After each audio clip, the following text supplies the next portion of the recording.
one of the first chats we had on our America trip was like how rife the steroid chat was like behind the scenes. I think if all your mates do something, you're generally going to do it, right? It was like horse pace. They gave it to horses. I remember at the time thinking, why is he taking like a pace? And he was so jacked. Like his fucking buttons when he was doing them up, they were like stretching. You could see his chest in between his buttons. And I was like, maybe I should do it. Because the testing is like extreme. You know? Did you get tested when you were over there? Look at that timing. That was ridiculous. Welcome back. All right, Project, welcome back. We're going to be talking about a show today, which I think has continued to, in some ways, bug me. Like it's something I wanted to get off my chest. We've spoken about it maybe a little bit before and we've touched on it, but I think that it deserves like a full episode today.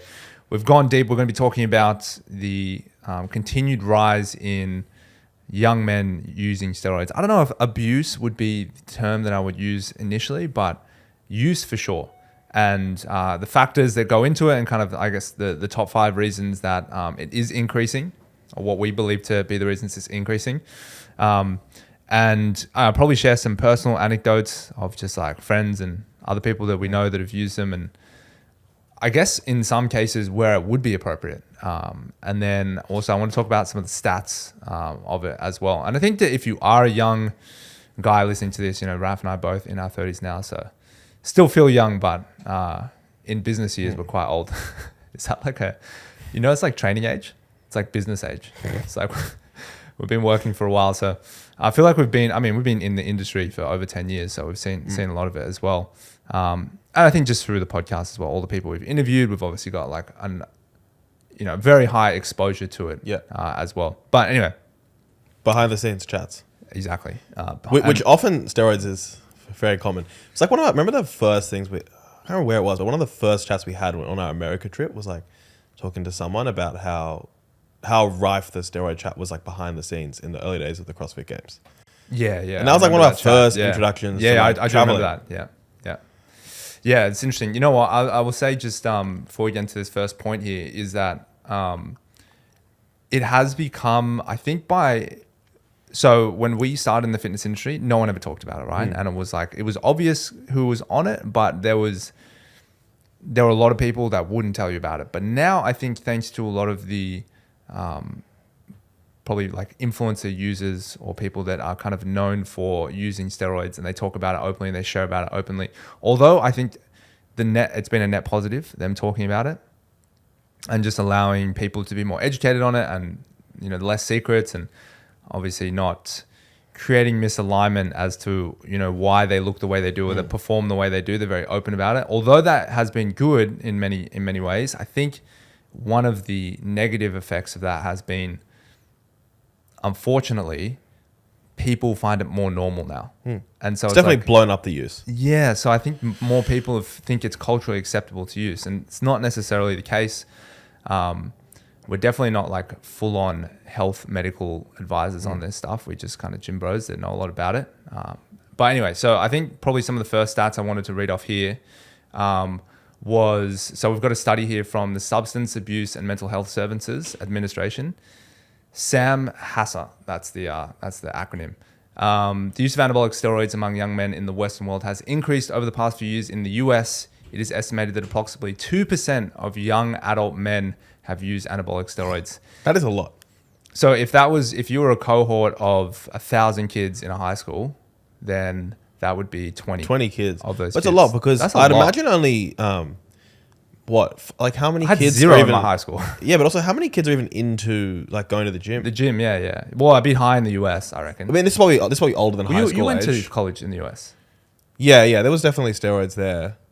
A lot more recreational drugs, but there was definitely obviously plenty of steroids as well. But anyway, it goes on to say, in some Western countries, the number of young men using steroids is even higher, with reports indicating that as many of 5 to 10% of young men are using these PEDs. It's important to note that the statistics may not accurately reflect the true extent of steroid use amongst young men, as many users may not report their use due to the stigma and illegal consequences associated with these drugs.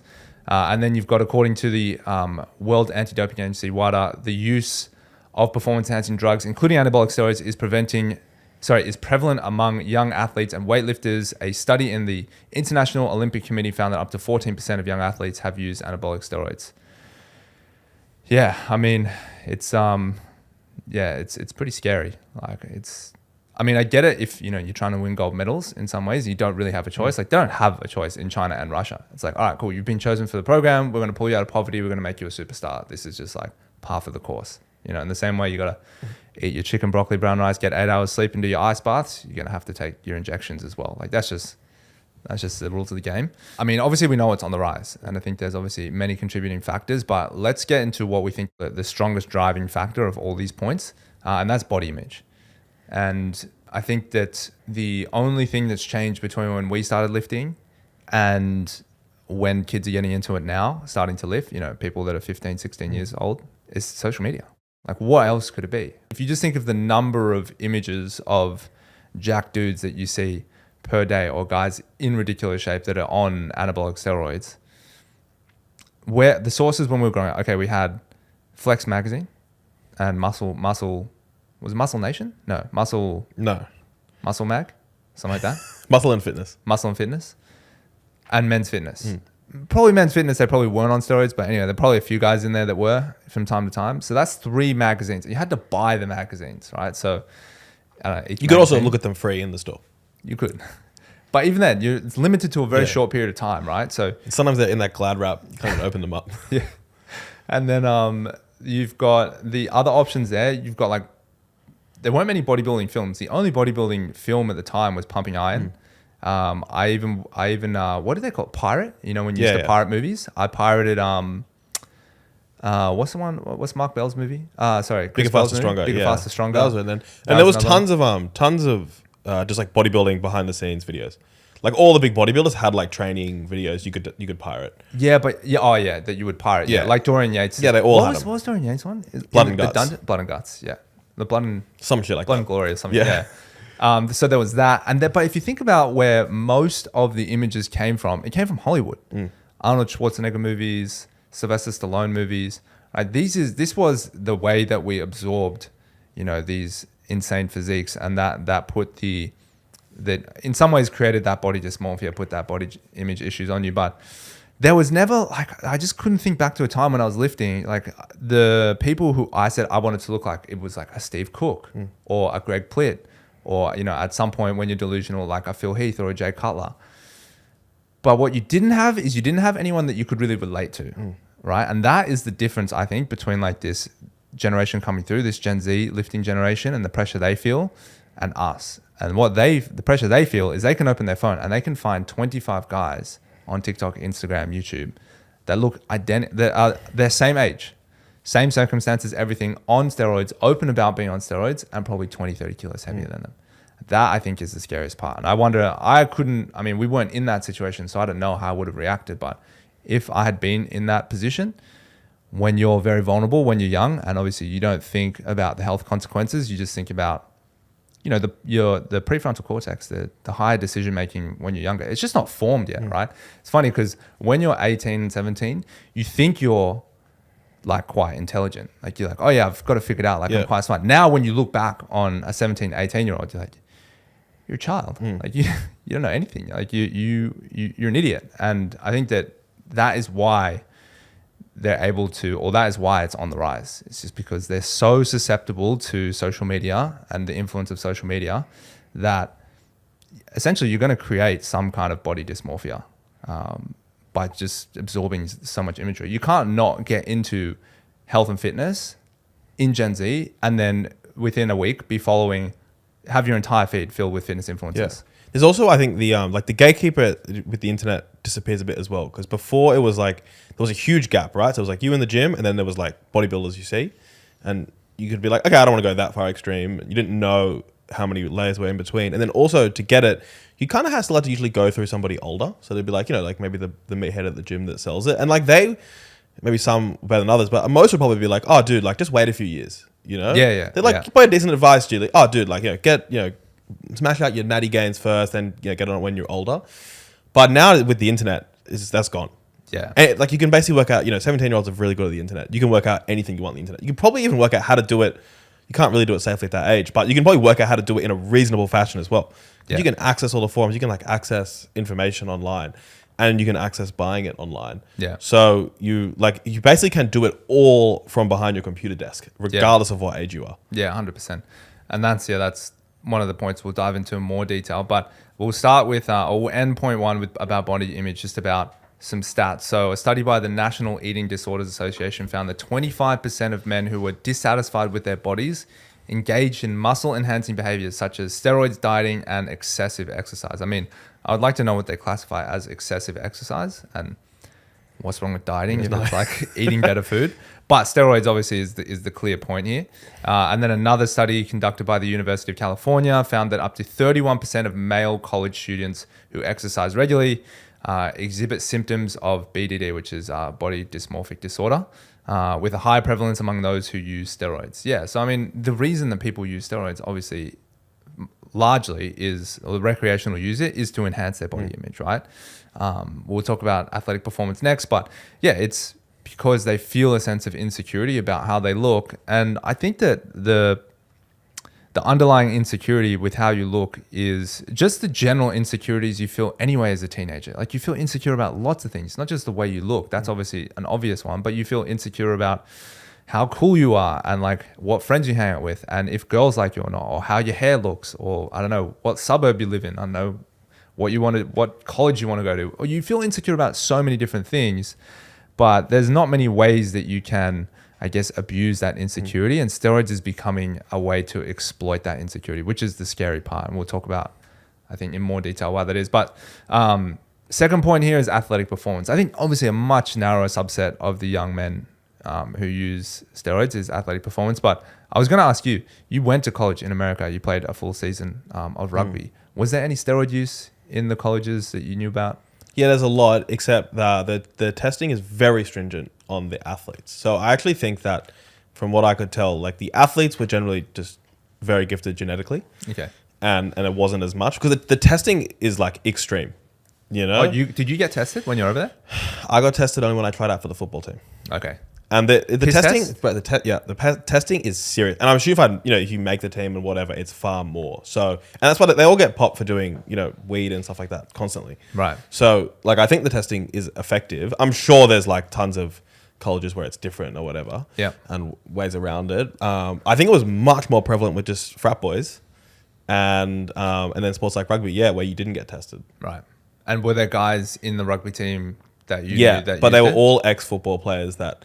And I believe they actually did steroids even in their high school years as well. Interesting. Playing football, obviously, and then, they move on. So the culture of steroid use in America is pretty extreme compared to the Australian. I think just the stakes of sport are a lot higher. Yeah.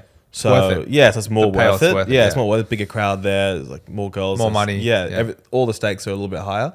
So, I think it's more. I mean, the only good thing you could say about athletic performance compared to body image, at least with athletic performance, most guys, when they stop, they kind of stop the abuse as well. Yeah. Because you're like, well, I'm not playing anymore. I guess that's something I don't have to bother with Yeah. anymore, which is like in some ways healthier because most don't continue sport beyond the age of 21, 22, Mm-hmm. 23. Whereas the body image, like that goes forever. Yeah. Yeah. Yeah. I mean, it's tough. I mean, I don't think it's good regardless, but I can see much more of a reason for it in athletic performance, and I can understand why people would use it. And like you said, if the stakes are a lot higher, it makes sense. What's just confusing about like steroid use in young men when it comes to sports is that I would think in many cases, like using most kind of testosterone, androgen based anabolics, they're not going to be that helpful unless you're playing like American football specifically and you just like have to run someone over.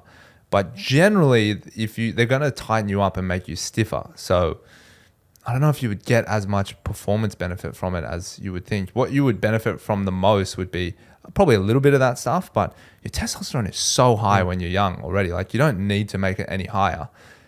But the growth hormone, the recovery from injuries, peptides, that sort of thing, that's where you would get a lot of the benefit because then you would be able to train more. That's essentially what you want. You just want to recover faster and train more. That's where most of the benefits would come from. Because a lot of these sports, like you said, they're genetically gifted. They can already jump super high. They're already super fast. What they need is like better understanding of the game, like more skill development, that sort of stuff. and just recovery, so they can do more of those things. So that's where I imagine most of that would come from. I don't know if it would turn into abuse though. It's pretty hard to say. I think once an athlete the thing is, you always look to the exceptions. It's like, all right, well then they get the scholarship and the D1 and then they make the But NBA. most stop. Most don't, right? Yeah. So it's like, it's hard to, it's the worst part about it all is the black market. That's what makes it so unsafe, and it's just not monitored by a doctor. And you're just not thinking of those consequences when you're that young. So we'll move on to point 3 here, and I want to get into the health effects at the end. But point 3 is the peer pressure. I mean, pretty simple here. I think if all your mates do something, you're generally going to do it, right? And I can imagine, God, if I had a small lifting crew back in the day, but it was mostly solo where I trained. But the group that I used to train with, there was 5 of us, including myself. Out of the 4 of them, 2 of them took steroids, and one of them got them off his dad. So he used to take these steroids. That's a good parent, dude. He fucking like stole it off his dad. His dad was a bodybuilder, professional bodybuilder, wow. and so his dad gave it to him. Dude, he had this it was like horse paste. They gave it to horses. I don't even know. Now that I know, I remember at the time thinking, why is he taking like a paste? And he used to eat this paste for breakfast, and he was so jacked. But he had like a really bad. It must have been Dianabol or something like that, because he had so much acne on his back. It was nasty. But it's just like they were on it. When they would lie down a bench press, it was like so different to what we stopped sharing a bench, because they were just like doing so much more weight than us. They were doing, I think they were up to 3 plates. He was up to like 140. Yeah. And we're in high school still. And he's so big. It was one of those things where it was like over the summer, when those used to come back to school in high school, and one of the kids had hit puberty over summer. Yeah, and he had a genuinely looked different. Yeah. It was like that. It's obviously a dude that had hit the steroids. So he was so big, none of his, and because he just didn't get a new uniform. Yeah. So like his blazer didn't fit, his shirts didn't fit. His fucking buttons, when he was doing them up, had they were like stretching. You could see his chest in between his buttons. He became like the sweatiest guy ever. Like sweat nonstop, winter, summer, just sweat constantly. And like it's weird because everyone kind of knew. I trained with him, so I didn't train with him all the time. We also knew, but it was just one of those things where there was always a temptation there. He was always like, every time we do a session, I'm like, fuck, I'm so weak and so skinny. I didn't even want to stand next to him in the mirror. And I was like, fuck, maybe I should do it. And you could just think, if he was more influential on me, it'd be done. Like you'd be using it straight away. But that's the idea of like a horse tranquilizer just didn't really appeal to me. Did you experience any peer pressure with that sort of stuff? Ever tempted by it? No, not really. I mean, people did it, but I think it was just so inaccessible that it just never really arose. Yeah. Yeah. I think also, I think it does depend. I think that it's actually more rife as well, people that don't play sport and like then they're not a cheater. Yeah. Because I always played sport until basically 4 or 5 years ago. I always would have been a cheater if I'd taken it. Yeah. Whereas, I think like as soon as you're not doing that, then it's like, oh, dude, why not? Yeah. Yeah. Yeah, for sure. And so outside of the peer pressure, I mean, this point number 4 here, we got misinformation. That's definitely a huge influential factor on young men. Like, I think about some of the, even just the way, just the deceit that used to happen amongst some of the influencers of our time. Like, I'm even, not to throw him under the bus, but Greg Plitt, and there was Micro Tren. Like, they would constantly go out of their way to specifically say, and Micro Tren still does, I do not use steroids. And then now you look back, knowing what you know now, with a year into lifting and 2 years into lifting, now we're 12 years into lifting.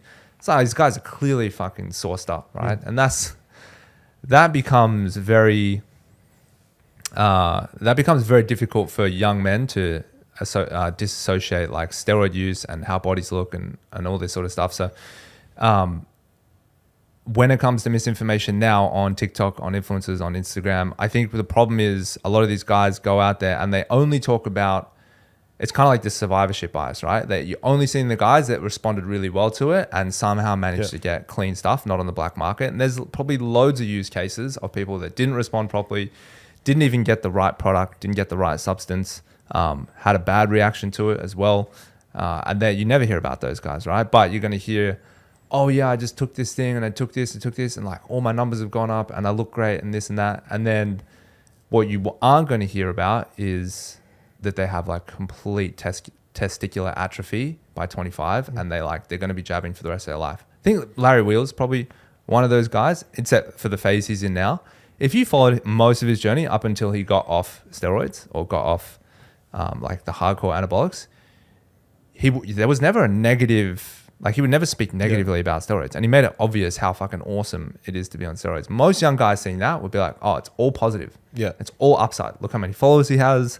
Look at the girls he hangs out with. Look at the guys he hangs out with. Look at the weights that he lifts.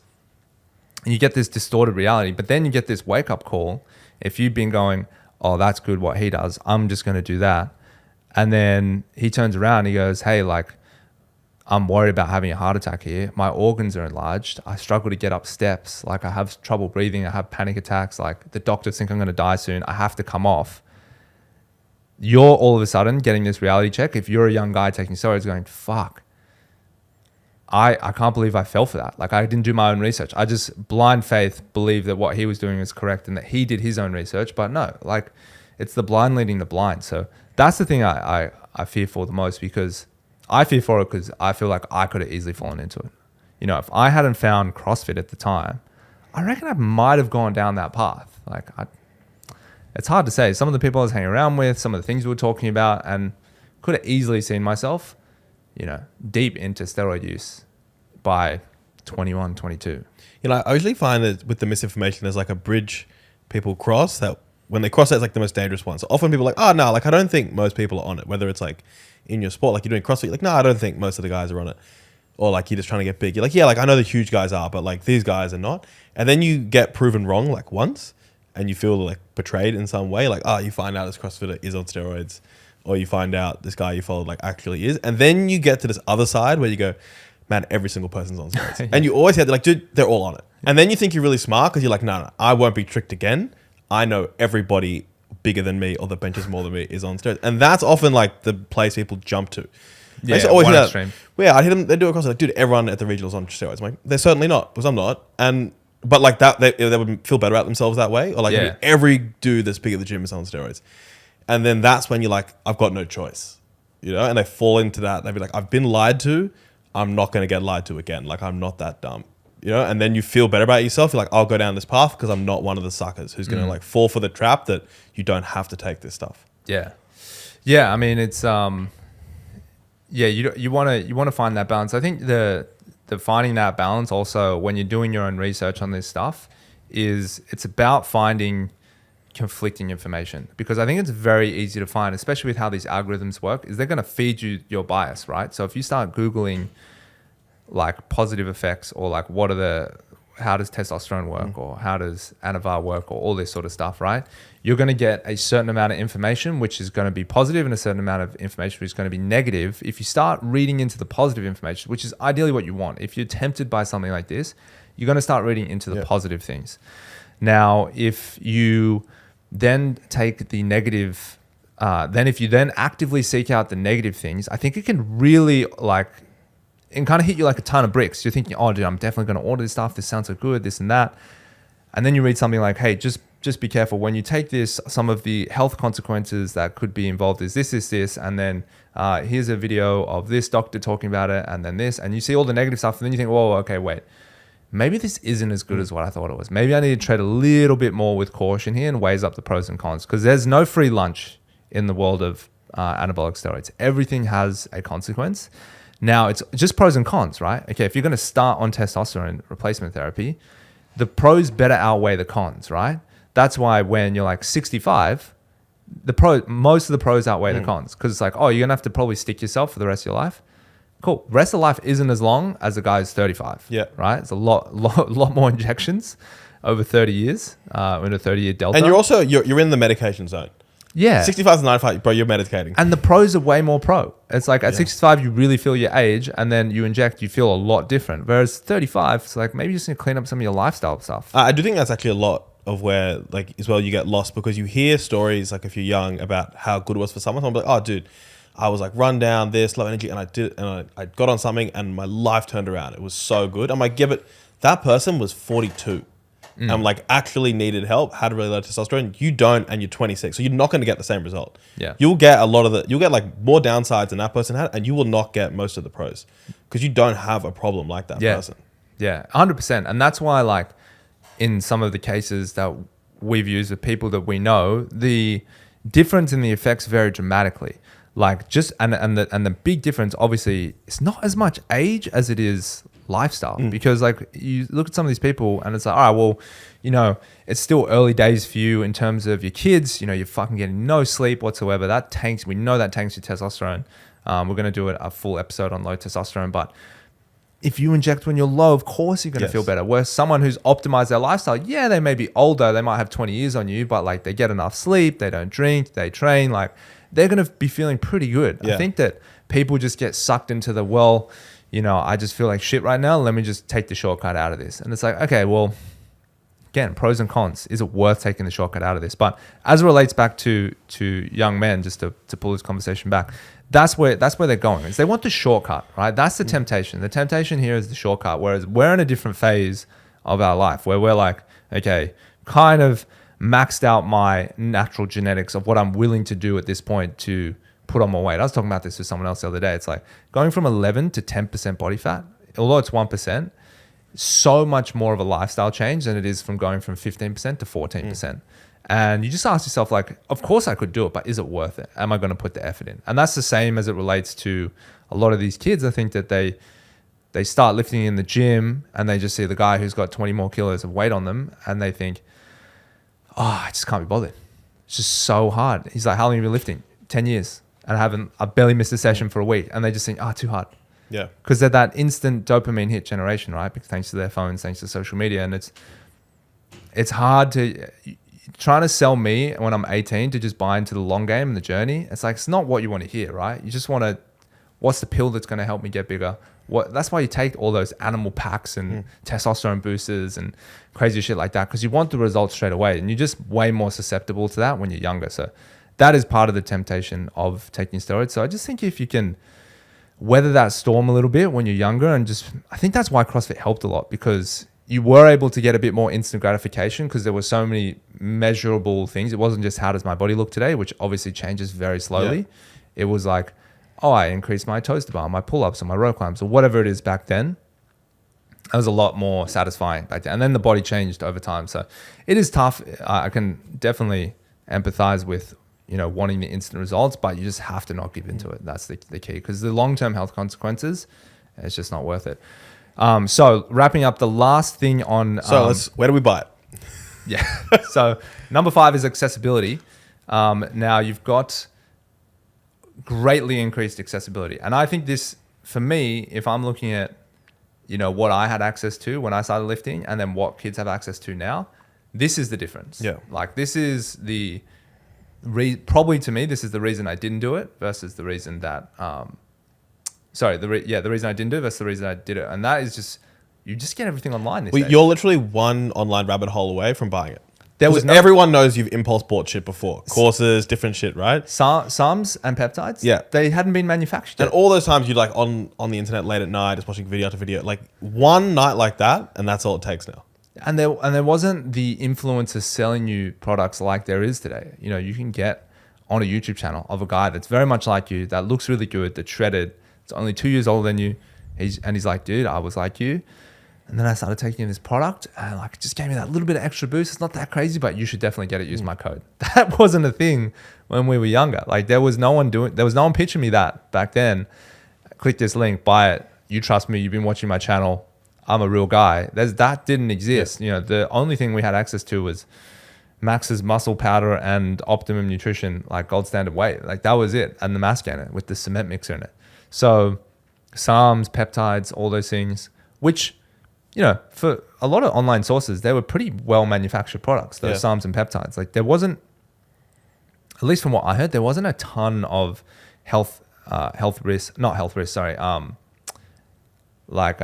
medical emergencies related to these products being tainted or containing something they shouldn't. I mean, some people are going to always have adverse reactions to stuff. Maybe, I don't know, the vats also manufactured peanuts or something like that. And so there was stuff like that. But mostly people were getting the product in the beginning before it was regulated. So people would just buy it in droves. I remember we had a coach that worked for us. He used to also work at a supplement store part-time. And it was during that era, he was also a coach at a CrossFit gym. Sorry, it was before he worked for us. So he was coaching at another CrossFit gym, and he was also working at a supplement store. And it was right around the time where Ricky Garrard popped for those of you who don't know, it was like a top CrossFit athlete. He popped for steroids, popped for SARMs, sorry. And so it was like, oh wow, SARMs all the rage. And they were selling SARMs at the supplement store. And he said they could not get enough stock. Yeah. I remember this day as well. It used to be the front window of the supplement store. Yeah. Yeah. It only lasted about 6 months to a year. Well, they regulated it pretty quickly. And then you just go online. But the point is, like, you can get that stuff pretty easily. And now you've got HRT clinics, hormone replacement therapy clinics in America mostly. And that just means that either older siblings or parents are getting access to these drugs, and it makes it then even more accessible. It's now just sitting in the house. Well, like I said, my mate that had steroids, the first guy I knew, he had it because his dad gave it to him, right? And some fucking parents are useless, right? They're like that. They're going to give their children steroids, and they probably feel better about it because, oh no, we'll do your bloods first with the doctor, and oh, well, I've got my stuff. I've got extra, it's safe. We'll just use a smaller dose. Because, they create that bias that because I use it, I understand it well. It's like, not really. That's why you have a doctor helping you out. So there's just so many different ways to access it. There's so many ways to feel better about it. I think that it's worth wrapping up here, talking about the health consequences if you take it as a young guy.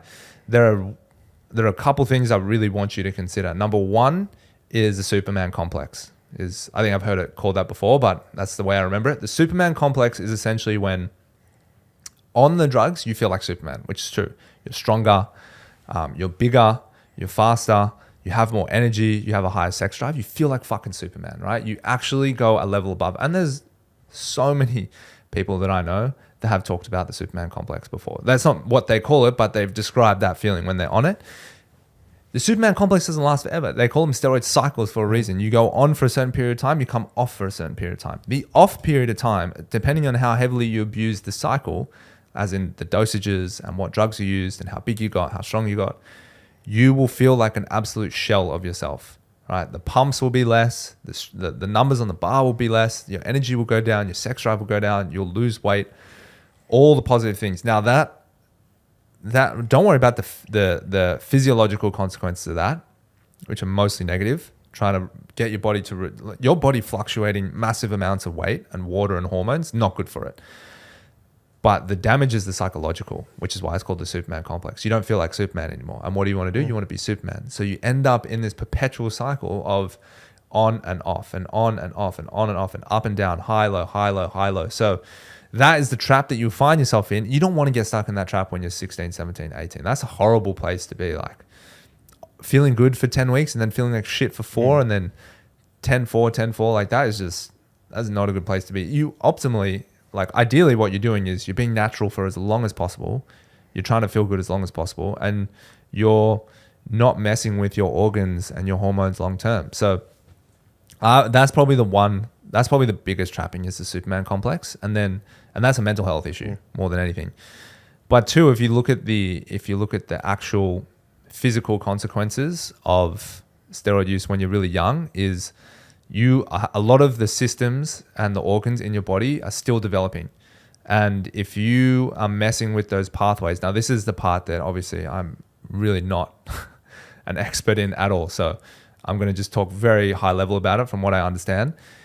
There are certain organs that require certain nutrients and a certain amount of hormones to develop in certain ways. Now, if you're really messing with those things, then those organs could develop poorly or they might not develop correctly. As in, like, for example, as your testicles are developing, if you're injecting the very purpose that they exist, which is to produce testosterone, then they're not going to develop properly. You're going to shut them down from a very, very early age and they may not come back. And that might mean in the future, you are going to have to inject indefinitely if your testicles are just gone, if they're completely atrophied. And it can happen. A guy like Larry Wheels, his testicles will not work. They won't come back. And even if they come back, it'll take a while. Like Eugene Teo shared it on our show. It took him 2 years. So I think he used steroids pretty heavily in bodybuilding, maybe like 3 or 4 years. And he said it took at least 2 years for his testosterone to look less like a teenage girl and more like a teenage boy. And that's like And he said, I was basically depressed for 2 years. Because remember, testosterone affects mood, affects so many different parts of the body, not just obviously muscle mass and body fat. So these are just one of the things to consider. Obviously, it's going to affect your liver as well. It's going to affect your heart. A heart is a big one. That's why there's so many heart attacks, right? These guys have massively enlarged hearts because their hearts are growing way too big. So I think sometimes you just need to hear the actual health consequences of them to like seriously consider if you should do them. Like I would say as a general rule, I would not touch any anabolic steroid until you're at least 27, 28 as like if someone was to say like a general rule, until your brain is like fully developed and like you've reached your natural size and everything. I think that's a good place to leave it. Do you want to add anything? No, except where to buy it. So go to psalms.com/MMP and you get 20% off our Psalm stack. Yeah, stick to the stuff that has therapeutic benefits and is prescribed by a doctor if you are going to use it. Because I've used the peptides and I've talked about it before in another episode. You can go find that. But yeah, always do it through a doctor because there are always going to be things that they understand, obviously, about your body and what your bloods are showing that you don't understand. And there could be lots of reasons for you not to take them. You need to figure out what they are first, and that comes through using a doctor. So tread with caution, be smart, and if you're on it as a young man right now, I'd suggest, very, very much suggest getting off it. Okay, thanks guys. We'll speak to you all in the next episode.